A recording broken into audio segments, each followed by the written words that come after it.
Ma sœur Louise, qui vient d'avoir 15 ans, a embauché à la fonderie de Ruelle. Bien sûr, maman et moi allons devoir reprendre le travail qu'elle faisait à la maison et à la ferme. Mais nous n'avons pas le choix. Et puis à la fonderie, en fabriquant les obus de nos canons, Louise travaille elle aussi pour la victoire de la France. À partir de la fin de l'année 1914, lorsque le front se stabilise, les états-majors et les gouvernements comprennent que la guerre va être longue. En Charente, de nombreuses entreprises sont reconverties en entreprises de fabrication de produits de guerre ou de produits liés à la guerre.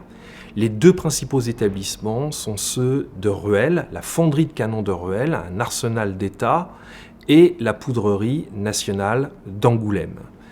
L'effort est gigantesque puisqu'il s'agit de remporter la guerre sur le front économique, le front dit de l'intérieur. Ainsi, à Ruelle, on passe de 3000 employés à 6000, mais surtout l'effort est conséquent à la poudrerie où on passe de 1500 employés en 1914 à 16 000 en 1918.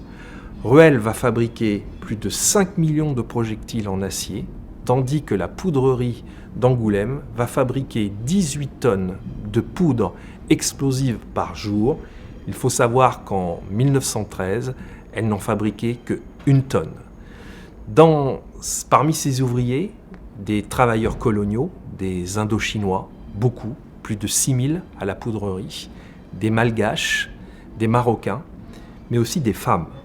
Elles sont plus de 4000 à la poudrerie et à Ruelle, elles sont un peu plus de 500 à travailler pour l'effort de guerre et à toucher un salaire inférieur aux ouvriers hommes.